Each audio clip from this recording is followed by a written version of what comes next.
you signed a law where school districts can't even tell parents if their kids are trans. Not true. Okay, Factually then, untrue. okay, then. No, they can. They just can't get fired for not doing that. And it wasn't just trans. Fired for not. The law was explicit, said you can't be fired for not snitching on a kid, not just for being trans, for being gay. And my point is, how in the hell? But shouldn't the parents know? They have every. But is by the way, telling parents snitching? No, the teachers themselves have the right. The law is they can do that. They can do that. We're not saying you can't do that. We're saying you shouldn't be fired if you choose not to say Johnny was talking about liking some other boy. That's a charitable reading. The other it's way not charitable. It's actually the freedom not to. Let me tell you the other way to say this: that a teacher, of course, should be fired if you don't notify a parent of what's happening to their kid. So what is going on here? Well, you've probably already heard that Gavin Newsom, the governor of California, has a new podcast. What is it called now? Something simple like the Gavin podcast or the Newsom podcast or something like that. Gavin Newsom. I don't know. Something simple. And you probably also heard that on that podcast, he brought Charlie Kirk. He's going to bring on people who disagree with him, apparently, because he thinks that he's going to show that he's actually pretty agreeable. He's a pretty reasonable guy, and he can side with the right or side with rational people on a lot of issues. Well, this is the important parts of the woke parts, I should say, of the Kirk Newsom interview. And we're going to go through that. And I'm going to point out all the ways that Gavin Newsom is just being a tool, because he's a tool. He's a very smooth talker. So let's go ahead and dive into this section of the interview. It's about in the middle of the interview. So if you're going to look for this and want to see this particular part, I will leave a description down in the comments. And this particular part is pretty much in the middle of the podcast. So what do you do? Seriously, Charlie Kirk, give us some advice. Get better ideas, Governor. Is like, it for ideas? example, I mean, like, if you want to, you have an opportunity to, run to the middle and seize this mantle. Obviously, you're talking to me of all people. Yeah. So, you right now should come out and be like, you know what? The young man who's about to win the state championship in the long jump in female sports, that shouldn't happen. You as the governor should step out and say no. No, and I appreciate it. But would you do something like that? Would you say no men in female sports? Well, I think it's an issue of fairness. I completely agree with you on that. It is an issue of fairness. So it's deeply unfair. Would you speak out against this young man, A.B. Hernandez, who right now is going to win the state championship in the long jump? I can see you wrestling with it. No, I'm not wrestling. I'm not wrestling with the fairness issue. I totally agree with you. By the way, as someone with 4 kids, I think and 2 daughters, right? 2 daughters. And I have a daughter too. And a wife that went, God forbid, to Stanford and played on the junior national soccer team, and a guy who got into college only because I was left-handed and could throw a baseball a little bit or hit the ball for a little bit. So I revere sports, and so the issue of fairness is completely legit. And I saw that the last couple of years. Boy, did I saw how you guys were able to weaponize that issue at another level. And Kirk, of course, is going to call him out on this. It's not weaponizing. And Newsom is going to agree here. He's like, oh, yeah, you shine the spotlight on it or something is what he says. Yeah, we're going to point out that, in fact, I was part of this process, point out that you can't just throw a man into women's sports and expect that women are going to be able to compete against him. Now, you could maybe use the argument, well, women just need to try harder. And I have been beaten. I've been outshone by women. So I've done a lot of athletics. So it does happen, but I'm small, right? Right now, I'm pretty much the heaviest I've ever been. I'm not quite the heaviest I've ever been. I'm 148 and a half pounds.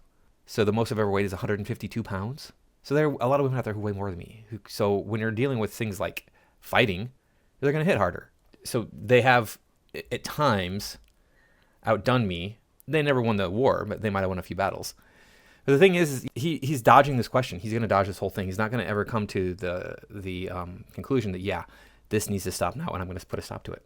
Weaponized may be pejorative. You're right. But you're able to shine a light on? Highlight it in a way that, frankly, there are not that many. We're talking about, I think, NC2A, 510,000? No, but I just didn't realize. It's 890 medals and trophies that we know of in the last 5 years. That's a lot. No, so let me step. That many? Wow, I didn't realize it was that bad. That's news to me. 890 trophies? That's a lot. So these people need to be not put into sports. It's as I always say, if you're new to my channel, you've never heard me say this. You probably heard me say it if you've been here a long time. If you want to be a trans person, a man specifically, and compete against women, you don't get to compete in any meaningful way. There's that famous detransitioner. He's an old guy. He actually had surgery, so he doesn't have male parts anymore. But he detransitioned while he was a woman. After he had transitioned, even gone through the surgery, he would play tennis, and he was outclassing the women that he was playing against. So it doesn't change your bone structure, your musculature enough to keep you from having an edge when you're doing these sporting events. Say completely fair on the issue of fairness. I completely agree. So that's easy to call out, the unfairness of that. There's also a humility and grace that these poor people are more likely to commit suicide, have anxiety and depression. No, they're not. Where are you getting that from? I've heard this for years, and it's been debunked. If you're suffering from anxiety and depression, is it the chicken and the egg, basically?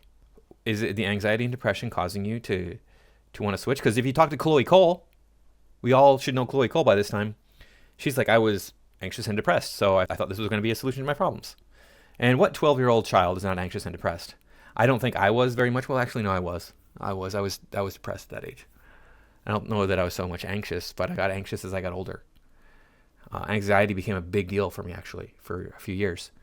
I was dealing, actually probably for several years, I was dealing with anxiety. If you're feeling anxious right now, out there, dear viewer, I'm not a psychologist, so do not take this as medical advice. Talk to a doctor, but I tell you this, anxiety is fear of the future. Just don't even, just, F it, whatever, F it. It'll be fine. Whatever happens, it'll work out. And the way that people talk down to vulnerable communities is an issue that I have a hard time with. Of course you do. So you're making this an issue because you think that the trans community is a vulnerable community. First off, it's not a community. It's not like all the trans people get together and have powwows. They don't. That would be impossible because they're spread out all across the world. And they're not going anywhere. They are not going anywhere. This has been an issue that has been around my whole life. I've told the story before where I was 7 years old and I thought, oh, you know what? I think I'll get a sex change when I am an adult. That way I'll know what it's like to kiss a man with a mustache. I was 7. It's been around my whole life and it's not going anywhere. It's just becoming more of an issue. The more we tell people, oh yeah, you're probably trans, the more the doctors want to get money, because that's what this is about. If you didn't know this, there was a study done that this is about having a lifelong patient. If you are a doctor and you transition somebody, you have a lifelong patient. You're getting money the rest of their lives or your life to whoever ends up retiring first, basically. As well. So both things I can hold in my hand. How can we address this issue with the kind of decency that I think is inherent in you, but not always expressed on the issue? No, I get it. At the same time, deal with the unfairness. So you asked a good faith question, like how do we Democrats get out of the wilderness? Yeah. This one is an 80-20 issue. New York Times poll, right? That's I agree with you. We're getting Bart? crushed on. Crushed. And you have an opportunity in the state to be like, look, I have a heart for A.B. Hernandez. I have a heart for the San Jose volleyball player. Yeah. Let's give them compassion. What's not fair is just for like entire woman's sports. I agree. By the way, I agree with you. And it's interesting. I stress tested this, Charlie. I was wondering, I said. So Gavin agrees. Look at that. He agrees, even though he's not doing anything to stop this individual from winning the long jump championship. Why not? Why isn't he doing anything then? Oh, it's because I'm so compassionate. Look at how much I care about this person. But you don't care about the real victims in this, and that is young women who are going for scholarships. If you want to have women in sports, if you want to have women out there in the world doing these things, which I'm against, if you want to have all this, then the level playing field is to have women's sports only, and no men allowed in them. What I say is this, women head back to the kitchen. Stay in the home, take care of your babies, raise your babies, take care of your husband. And that is the natural biological nature of human beings. Women have a desire to get pregnant, have children, raise children. I don't have that desire so much. I'm more of a protector type. I want to protect the children. I want to protect the women, keep them safe so that, hey, guess what? They can do what they want to do, which is have more babies and raise more babies, so on and so forth. It's very simple. But they want to complicate everything by saying, well, women need to be in the workforce. They need to be. It's not that they choose to be. And women worked, even in caveman days, they worked. They gathered, right? They took care of the kids. They gathered and they took care of the kids. So women need to focus on, it's not that they can't have a job. They just need to focus on the home, focus on the children. In California, and I've been a leader in the LGBTQ space, as you know, back in 2004, was marrying same-sex couples. And I know we have different opinion on marriage equality. And so I've been at this for years and years. I take a back seat to no one. But I was actually on the issue of sports, which in the last few years has just exploded. Trying to understand the 10 athletes in the NC2A, 510,000 athletes, but 10 athletes. But how profound. And even my own friend cohort, people saying, the hell is going on? Mm-hmm. Why aren't you calling this out? When did this happen? So in 2014, years before I was governor, there was a law established the legal principles that allow trans athletes in women's sports.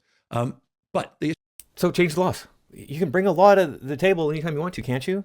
What the hell is going on here? By the way, if you like my content, please remember to like, comment, share, and subscribe. You can find me on Rumble and Twitter. Let's get back to the video. The issue of fairness is completely legit. So I completely align with you.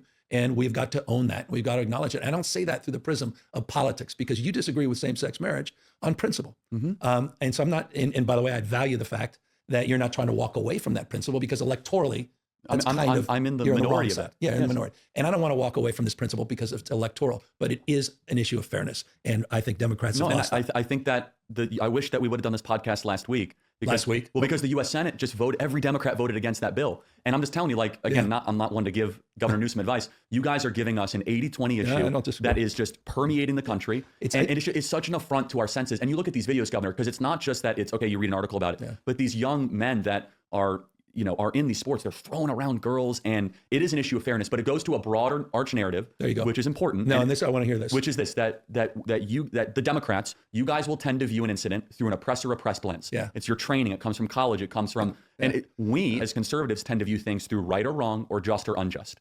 Yeah, and that's the reason I started the channel, because they're sitting here saying that it's unjust that I exist in the world because I'm a white male. I'm like, no, me just existing there's nothing unjust about that. By the way, Kirk mentioned, like, men are going into the ring and throwing around these women. Look, we've seen the injuries that these women have suffered from men doing these things. And earlier I mentioned, women should try harder. Well, it's not even a matter of women trying harder. They're getting their skulls fractured and such. It's like, okay, well, what are they going to do? Start hitting themselves in the head over and over again with something that's going to thicken the bone enough so that they can take a punch from a man? They have to do neck exercises so that their neck muscles are strong enough to keep them from getting a concussion? Ridiculous. You're not going to get these sorts of improvements or changes in the musculoskeletal system of a woman just so she can compete against a man. And the country is going far more in our direction and away from your direction, because the problem with oppressor-oppressed is eventually you run out of oppressors and you start creating them out of thin air. Yeah. And you start trying to say, well, these people must be blamed for all of our problems, and that's where you get a lot of the, let's just say for example, there's a Wall Street Journal editorial like, when will the white men shut up or stop complaining? That does no good for anybody, right? No. So what I'm getting at, though, is it's a worldview difference, right? I get it. And so that's why the issue is so much more powerful. Of course it is, but it's also pattern recognition. Yeah. It's pattern recognition of a Democrat Party that post-2020 decided to go all in. We call it woke. You might call it, justice or whatever it is. But it's so outside of what we would consider traditional American norms and customs. And again, so a Democrat strategist would say, oh, Charlie, you're weaponizing stuff. Not you, but like that's a typical thing. But the most effective ad of this election cycle, what it is? Yeah, and devastating. Trump's for you, she's for they, them. And devastating. Devastating. Devastating. I never saw that ad. I'm going to see if I can pull it up here and put it on the screen. Surgery. For prisoners. For prisoners. Every transgender inmate in the prison system would have access. Hell no, I don't want my taxpayer dollars going to that. Kamala supports transgender sex changes in jail with our money. Kamala even supports letting biological men compete against our girls in their sports. Kamala is for they, them. President Trump is for you. Trump's for you, she's for they, them. Yeah, that would do it. There's no doubt in my mind that that's the most effective ad for Trump winning the 2024. As soon as somebody starts saying, there's the they, thems out there, or this person is a they, them, or they're they, them, or we need to have they, them, shut up. I don't need to listen to another word you're saying because you're an idiot. In spite of the fact that you might know a lot about a certain subject matter that I don't know anything about, I'm not going to listen to you because you have an ideological take on things. This woke ideology permeates every part of a person's existence, every part of their body. I try to be fair and balanced when I'm doing stuff. I'll even take a look at the woke side and see, am I wrong in some way? So one thing that people might get on me about is I call Native Americans Native Americans. I don't call them Indians or Native Indians or American Indians or any of that stuff. No, they're Native Americans. It's just easier for me to parse that out in my mind because I made friends with a bunch of Indians at one point in my life. So it's like, okay, what am I saying when I say Indian? Well, I am referring to people from India then. And I actually kind of like the term Native American too. It's kind of cool. And she didn't even react to it, which was even more. And let's talk about why it was devastating. Number one, it was the trans issue that was just monopolizing. And this was even more challenging because this issue is people that are incarcerated and illegal incarcerated individuals getting taxpayer funded. Yes, and gender reassignment searches. That is a 90-10, not an 80-20. Right, and then she's like enthusiastically defending it, bragging, being like, "I'm all for this. I'm all for this." And then you had the video that was a validator. Brutal. Yeah, and so tens of millions of brutal, and then the targeted focus from the Trump campaign, next level. And then Charlemagne comes out on Breakfast Club is like, "This is insane," and they ran it on NFL football. Brilliant. Yes, and so you're trying to reach men. Yeah. It's not. It's a brilliant campaign commercial. It was brutal. It doesn't require. By the way, we were running around just for the what the hell it's worth for you. She was AG at the time. She was addressing the issue of illegal settlement. The courts were intervening on this topic, but she had the video where in the video. She was obviously expressed support, and so 100% she was being a cheerleader for a very unpopular thing. It was it was a great ad And I don't say that lightly. But this is important in political annals. And I want to make sure it's not just that this was like the Willie Horton ad of the 2024. It wasn't just like a Lee Atwater brilliance. It's that it reflected truth that the voters felt. Yeah, I appreciate that. And because voters felt as if their country was slipping away. Yeah. Now, the Democrats have a choice. You could say to those people, you're racist, you're Nazis, you're fascists, you're terrible. Or you can listen to them and be like, why is it that a steel worker in Pittsburgh who's voted Democrat his entire life is voting for Trump despite all of the stuff that's been thrown at him? Yeah, and all the rhetoric that he's thrown at us. Yes. Yeah, exactly. So if you want to destroy your base, start saying that white men are evil, just inherently. Start saying white people are evil, just inherently. Straight people are bad, and it's just inherently, because they're straight. Look at all the problems they cause in the world. Yeah, look at look what a mess the world is in. Man, it's in straight white people ruling the world. Wait a second. Look at Asia. There's a lot of straight white men there, isn't there? Ridiculous. So you can sit there and say that the world is in such a mess and is caused by white people. Or you can go, wait a second, I have a computer, I have a car, I have a nice place to live that's warm in the winter and cool in the summer. White people did all that. White people did all that. I mean, literally, they did all that stuff. And as much as you might want to argue if you're on the left, if you're on the woke, it would have been done better and faster and sooner if other people had done it. No, we can just look at the state that Africa is in today. Go, yeah, okay, well, they're not going to do it. What was the state that the Native Americans were in when the Europeans arrived? Okay, well, they weren't going to do it. So that's 3 continents. Well, you can say 4 because Antarctica is not inhabited. So then you say the same thing about Australia. What state were the Aboriginals in when the Europeans showed up? So it comes down to basically 2 continents were doing stuff to advance technology. And one of them had basically given up on that idea. So yeah, I mean, just so happened to be the case that white people were isolated on their own little continent where things were happening. Context. But it's a pattern, and the trans thing is just one of those things. But the second element was also what we saw under Joe Biden was if you came to the southern border from any country and you spoke the magic words, you could go to any city you're choosing, right? CBP One border app, and all of a sudden that steel worker in Pittsburgh's like, why am I paying all these taxes? I get it. And I can't afford beer. I can't afford anything. Mm-hmm. And so I guess my question is to you, what are the Democrats going to do about it? So I'm going to answer that in a second, but let me pull a few more threads. You said 2020 is when you started to see the Democrats sort of advance this notion of wokeism. It's when the awakening really started. What was it? You know what I'm talking about. No, but so is it the Latinx stuff? That, by the way, not one person ever in my office has ever used the word Latinx. So can we finally put that to bed? Yeah, where did that even? No more Latinx, everybody. Well, I just didn't even know where it came from. Okay, well, they're mispronouncing Latinx, right? It's Latinx. It's not Latinx. I don't know where they're getting this Latinx thing from. It's Latinx. These people. I don't understand how anybody could, in any seriousness, use that term. I'm like, what are people talking about? Was it the pronouns? By the way, once you'd think California invented the frame of the pronoun. Now, I mean, literally, I had one meeting where people started going around the table of pronouns. One. There's been a hell of a lot of days between 2020 and today, and one meeting. So it's not like I'm like, what the hell why is this the biggest issue? Well, in corporate America, it's everywhere. Okay, just, all right. Well, and college campuses. Yeah, I see it used out there. Now, the company I work for, fortunately, is not pushing it so much, is not demanding it. But I do see it in profiles and stuff, in emails. I will see it sometimes, more often than I want, because I want to see it never. It's so ridiculous that this is even an issue they were thinking about, is that we have to change the entire language, to change the entire way we think about people to accommodate a minority of people who are transgenders and think that they deserve to have a language all their own, basically. They're being oppressed. There's violence being committed against them because we're not using their pronouns, their made-up pronouns. Must college, see, that's where you reside a lot in the college campus. So you got to defund these schools if they're doing the pronouns. You gotta, Jesus, okay. And so number 3, what else? I mean, you started. What was also the big wokeism thing? I mean, first of all, it wasn't just the projection of certain narratives, which we could obviously go through. Yeah. But it's when policy started to come forward. And what kind of policy? Hiring practices. When we're not going to hire. There was DEI decades ago. Yeah, of course there was. It was just called outreach and inclusion. But we saw mass adoption. What we saw, and not only that, we saw pledging of billions of dollars of donations to racial justice from the biggest types of corporations imaginable. Fair point. And that was sort of post George Floyd. That's what I'm saying. That's when. So you had a combustible. So yeah, this whole hiring stuff, Gavin Newsom, it's not a big deal. It doesn't really happen. Where does it happen at? It happens. I see job postings where they're like, don't apply unless you're so and so forth. That would happen now. I think they've been called out on that enough that they're saying They have a whole long paragraph about how we're, diverse, equity, and inclusion, blah, blah, blah, blah, blah.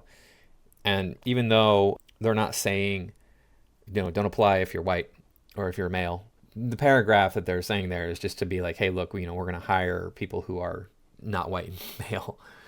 And then again, I tried to get my book published, and I would come across publishers who are like, if you're not black, don't even bother trying, which is illegal. I'll leave a link down in the description to my book if you want to pick that up. Not for kids, maybe 15, 16. It's a medieval fantasy adventure. But if you're thinking you want to get it for like your 12-year-old nephew or something, no, it's too adult for a kid that age. Somebody in their teens, probably okay, but not any younger than that. And was that wrong? I mean, to address the issue of racial, there's legitimate issues as it relates to past practices. What was insulting to a lot of people is, number one, where's the money going? Because the top premier BLM charity ended up being a racket, right? With Patrice Cullors, like where'd that $100 million go? So all of a sudden we learned that, and all these pledges of corporate dollars were going to this woman that's like hiring her like brother for personal security, and that like a lot of, and you even agree like that. That became like the poster child. But number two, the broader movement. But number two, which I think was most important, was that it the poster child for the broader movement. Probably hear that again here. There was no broader movement as far as I know. I mean, the broader movement, who else was out there was taking all these donations? It was going to Patrice Cullors and her ilk, and the people who started this. Because there was originally a Black Lives Matter movement years ago, a Black Lives Matter program years ago, that was just about like, hey, look, we need to recognize that Black lives are, they're valuable too. That's all we're saying. And nobody disagrees. Well, I'm sure there's some people who disagree with that out there, but we all pretty much agree that every human life has value. And if you do think that like black people's lives don't matter, it would have to be like an aggregate, because we can all, I think reasonably, we can all just sit down and say, every human being who has the ability to move their body around is capable of doing something that is valuable to society. So at the very least, you can contribute doing some sort of manual labor, even if it's just like stuffing envelopes. So it would have to be an aggregate thing where you're thinking that black lives don't matter if you are one of those people who thinks that. The big, which I think was most important, was that it elevated then this scholarly community that was otherwise fringe, like Robin DiAngelo and other people. And her book, White Fragility, literally the entire premise of her book is that white people need to stop being so fragile about race. You need to sit down and shut up and hear how racist you are. And she was brought on tours to corporations across the country. And by the way, just so you understand, this was a phenomenon over months and months, and it didn't quite. You see how smooth Gavin Newsom is there? He agrees, even though these agendas are commonplace here in California. When the BLM riots were happening, I don't know how many, I would ride my bike around because, we're on lockdown. So my exercise was, I'd work out at home, doing Pilates, doing calisthenics, because those things, if you do advanced Pilates for a floor routine and you do calisthenics, oh man, you don't need any equipment, trust me. But I have plenty of equipment around here. I've been exercising for decades, so. And I'd ride my bike for cardio because I don't have any kind of cardio equipment here. But I'd ride around here, and I would see like half the yards, at least half the yards would have the sign, no human is illegal. We believe, in this household we believe no human is illegal, and so on and so forth. So stupid. So these ideas and these notions, of course, are going to be a reflection of what the broader culture wants. But we need to come together as a society and go, okay, let's not be stupid about this. If you want to say, hey, look, we believe in immigration and people coming here legally, okay, that's something that I can listen to you on. But if you're going to sit here and say, just let people come here, it doesn't matter, open the border, let anybody come here and get a job if they want to, they can be a citizen, they can get all the benefits. No, screw you, shut up. We can't have that. Quite catch up in time for the 2020 election. I do believe that if you guys would have been a little less insane on crime in the summer of 20, you would have completely clobbered us in November of 20. It was like it was the riots that even made 2020 close. Right. But then it was the extension of all of the what we would call woke stuff. Right. And defund police. Yeah, I mean, Minneapolis literally had to hold a special vote saying like, should we still have a police department? Yeah, that was lunacy. I mean, but Governor, I don't want to. By the way, I used to live in Minneapolis, and that sounds about accurate for Minneapolis. Mm-hmm. By the way, you're talking to someone who's never supported the defund police. I know, but I was explicit. But also, one second, you did support Prop 16 in 2020. By the way, if you live in Minneapolis, you're probably one of the good ones. I mean, I met plenty of people there who were cool and I got along with, but there was enough of the insanity there that I was like, wow, it's the worst place I've ever lived. And I live in California now, so that tells you something. Which would have legalized racial prejudice, right? Prop 16 literally would, and it's I have to go back to my Prop 16. You know, you're smart. No, Prop 16. I taught 960 SAT, so a little humility. Hold on, you're the governor of the largest state in the country. No. No. I saw your debate against DeSantis. You're good at this stuff. You know what I'm talking about. Prop 16 would have had legalized racial prejudice, which would, and it got defeated by 16 points despite all the institutions. So you're asking me, what did wokeism look like when California, when all the institutions, yourself included, with all due respect, embraced this insane ballot measure? Guess what? Even the people of California didn't want racial discrimination. Remember, California since 1996 has had Prop 209. So the affirmative action case came from the Supreme Court as relates to institutions of higher learning, had no impact on California. So we've actually, it's an interesting, California also codified as a constitutional amendment, marriage between a man and a woman. And that was in the 2000s. So California runs an interesting I found it to be illuminating trends. though, that despite, I mean, there was really like no opposition. It was like a couple hundred like Asian activists. Honestly, but I just want to say, you asked the question, what did wokeism look like? Prop 16 in California that would have had legalized racial discrimination. That was not a major, there was a broader national narrative. I'm just bringing it home to you because there were hundreds of such ballot referendums. I did want to make an aside here. Unfortunately, I have to interrupt the train of thought, but look at Charlie Kirk's right above his left eyebrow. Does he have a scar? I don't know. Does anybody know if Charlie Kirk has a scar? Go down in the comments and let me know. I don't know if that's makeup or if that's some weird wrinkle or some weird shadow or something. I know, it's strange. Right? Yeah, okay. There was, city council meetings where they said the white people aren't allowed here, right? And that's not good. No, it's not good. Stuff, yeah. And so what ends up happening is a broader question of sensible, not racist suburban moms that are like, wait a second, I have a 8-year-old white son. Are you trying to say he's a racist? Yeah. And it creates a backlash that then bubbles up, right? I appreciate it. And Gavin Newsom says, I totally get it. But is he going to do anything about it? That's the thing. I totally get that you can't just go around saying all white people are racist. Because it's not true. It's just not even, there's no way that all white people are racist. Just like there's no way that all black people are racist or all Asian people are racist or all Hispanic people are racist. It's not true. There are plenty of people out there who are racist. If you want to say that, I mean, that was an argument for a little while that they stopped accepting, like you could go into court and say like, I'm racist to get out of jury duty. But then they started saying, well, everybody's racist, so it doesn't matter. Racism is just the way people are. It depends on how you define racism, of course, but to say every white person is just inherently racist, okay, if you're going to say that, then that means every person is inherently racist.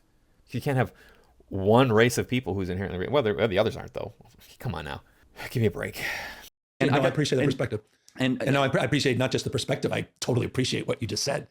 As an explicit statement of fact, to make an 8-year-old feel like they're racist is absurd and outrageous. But Governor, with all due respect, that's happening right now in California public schools. But also, and I'm not trying to drill you on. I'm just being honest. Like you could say that, but like maybe you should like convene a special session and say like no more, race-based teaching against white people in the schools of California or Asian. I'm just saying though that like this is not a conjecture. It's not hypothetical. Right. It is embedded into the DNA of the Democrat Party. Yeah. Okay. I appreciate. I mean, the CRT stuff. Yes. I mean, I was trying to find it. Where is you think we have CRT in K through 12 education? You have the principles of it. I mean, of course, critical theory is like a PhD level that's course a different thing. taught by Derek Bell and Kimberly Crenshaw. But the same way that you have advanced physics and the theories of physics in 8th grade, it's like saying like you don't have the elements of it. But for example, I mean, it's very simple. But at least that explains why, because I was trying to find it. We know of over at least 50 schools in California. Yeah, this is your problem.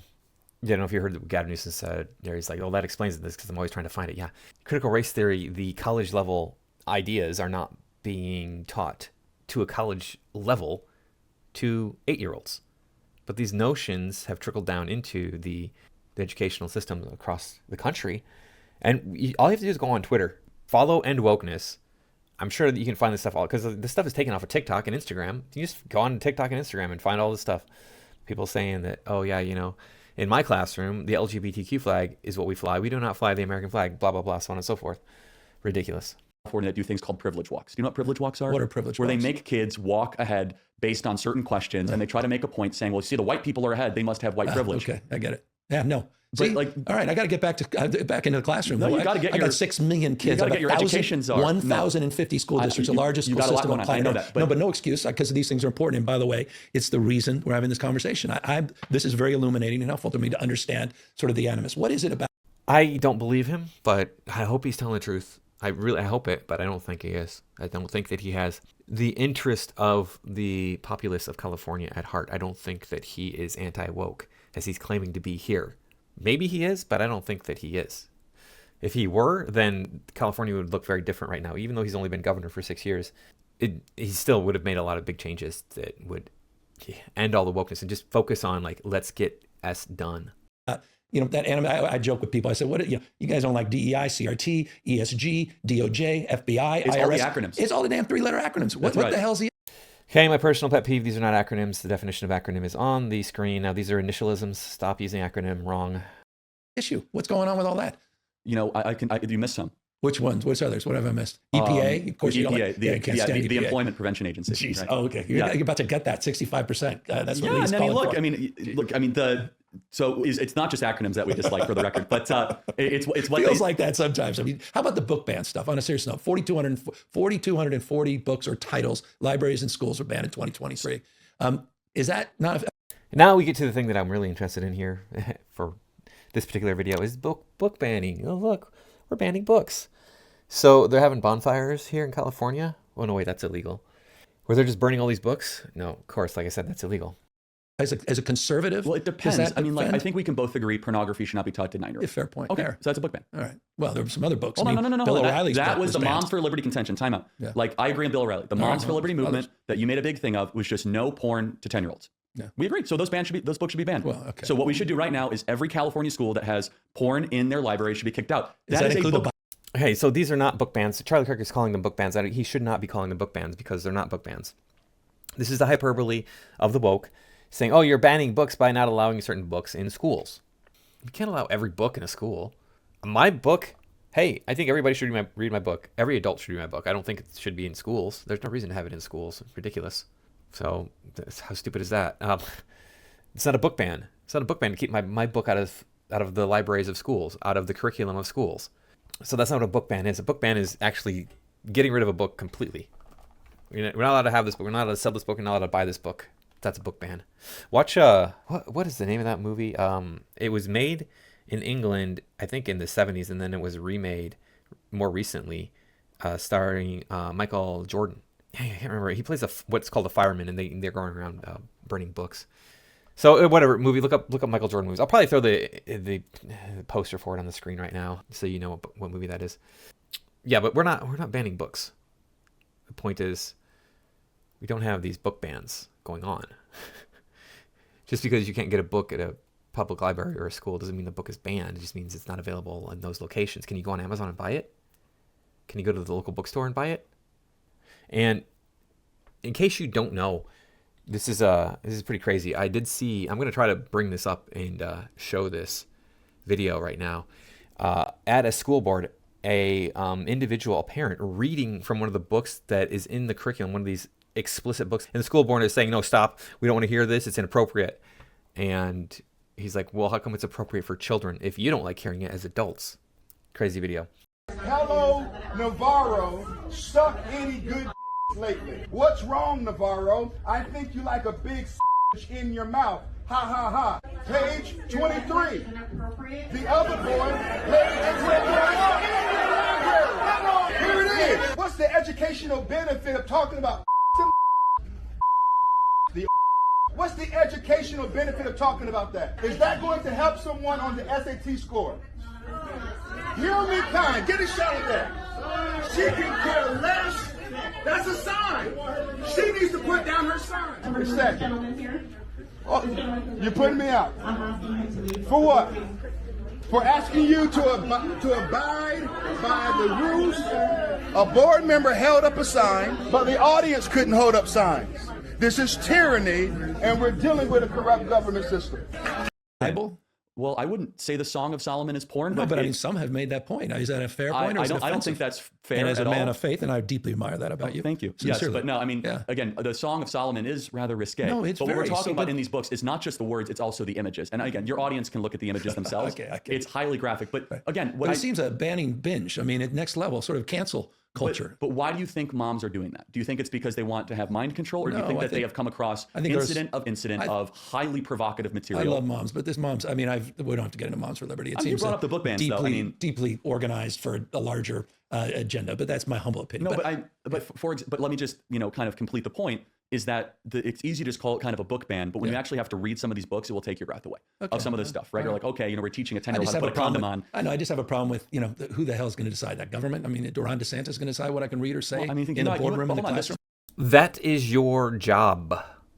We vote you in because we think, hey, look, this person has good judgment.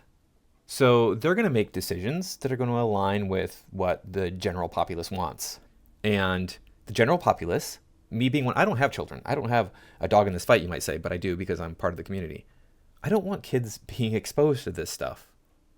I was exposed to pornography when I was 7. Do you think that's appropriate? I have a little brother who was 10 who showed me magazines. He had a friend who was 12 who showed him magazines. So, do you think that's okay? Well, this is the exercise of politics, though. Yeah. The exercise of politics is the highest form of community because it blends morality and sociability. So what we do is we have discussion and elections, and we have boards and commissions, right? And we as a people say, okay, no porn for 10-year-olds. Yeah. And that's politics, right? I mean, I'm not saying that there's like some sort of... We got to stress test whether the Bible's included in that. I don't even want to go forward anymore on this. No. The Bible should not be in public schools. Neither should the Quran, the Torah, or any religious texts. We're supposed to be secular in public schools. They're not supposed to teach religion.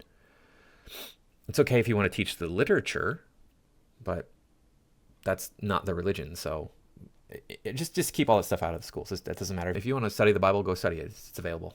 It's tough, but this becomes a dialectic. I have heard a lot. I've never heard. That's interesting, though. It's a provocative. I don't mean to offend. Again, I deeply don't mean to offend. By the way, Father Kaz would be offended with me. If you think the Bible's pornographic, there's most of these books are quote unquote not pornographic. There's sections that can offend of images that are very violating to young kids. Some we would agree on that. But can I just say one other thing? But if you want to learn, Governor, and I'm happy that there is a movement of moms that's growing where they feel as if our kids are being hypersexualized. And I agree with them that they have to hear topics. Social media? Well, both in the social media and the classroom. Particular. And I mean, look, again, you signed a law where school districts can't even tell parents if their kids are trans. Not true. Okay, Factually untrue. Okay, then. No, they can. They just can't get fired for not doing that. And it wasn't just trans. Fired for not. The law was explicit, said you can't be fired for not snitching on a kid, not just for being trans, for being gay. And my point is, how in the hell? But shouldn't the parents know? They have every. Wait, by the way, parents snitching? No, the teachers themselves have the right. The law is they can do that. They can do that. We're not saying you can't do that. We're saying you shouldn't be fired if you choose not to say Johnny was talking about liking some other boy. That's a charitable reading. The other it's way not charitable. It's actually the freedom not to. Let me tell you the other way to say this. Okay, I don't know this law. I don't know what Gavin Newsom signed off on. It seems reasonable the way he spins it here. And again, he's a smooth talker, so keep that in mind. I don't know if he's telling the truth or not. That a teacher, of course, should be fired if you don't notify a parent of what's happening to their kid. Of course, they should be terminated for that. If on health and safety, shouldn't they be teaching? I want these kids to teach. I want these teachers to teach. And by the way, if they feel like the health or safety of the kid, they have a responsibility to communicate that they still can. By the way, we're not telling these teachers they can't. We're saying they won't be fired if they don't look around and say in the recess, there were 2 boys. Why didn't you see that? You're fired. You should have said something because they're talking about 2 different things. But there, of course, should be a penalty measure, whether it be termination or whatever, if a teacher withholds information from a parent. Because what you're saying is that there's no way to hold them accountable. So you're saying... accountable to what, though? Accountable to 2 kids? Well, if it comes down to a situation where law enforcement is involved, these people believe so adamantly that if you do not affirm the transgenders, the sexualities of these people, they will end their lives. They will just do it. And I'm like, that's not true. You don't need to affirm this. You can just go about living your life. If they want to show up and present as the opposite gender, I wouldn't know the difference. In that case, then, hey, you know what? They've done what they need to do for me to think that they are what they think they are. Talking about the fact that this is talking about subject matter, all of a sudden now we have to have teachers policing speech or conversations. I think you would even agree, Governor, that is an over extreme example. What we're talking about, but the extreme example. This was a solution in search of a problem. Is if, which happens a lot, unfortunately, is if a young girl says that, hey, I want to transition, and the teacher accommodates and affirms it, and the parent doesn't even know. I have met parents like that in the state. I heard Trump, and then they come back and they're there's so much extreme. I will say, and we don't have to wrestle too much on this topic. But you guys will lose on these topics. And you might disagree, but I'm one of those guys, and Charlie, I appreciate, and I by the way appreciate the civility which we're engaged in this conversation sincerely. I don't mind losing. Sometimes you lose on principle. It's one of those things. Everything's not political is the point. And sometimes the principle. And by the way, mad respect for you on abortion and same-sex marriage. You feel. Anyway, that's pretty much the end of what I wanted to cover there. Kirk is not. He's saying, yeah, let's not argue on this. It's just I'm just saying you're going to lose on this. And Newsom, of course, is going, yeah, you're right. You know, I don't know. Smooth talker again. He's going to weasel his way through. He's so slimy in this. And maybe he's being sincere. I don't think so, though, because I think we'd see a different California if he were being sincere. So anyway, it is an interesting back and forth between the two of them. And I covered the woke stuff. That's what I do here. Thank you all for watching. I do appreciate it. I'll see you in the next video.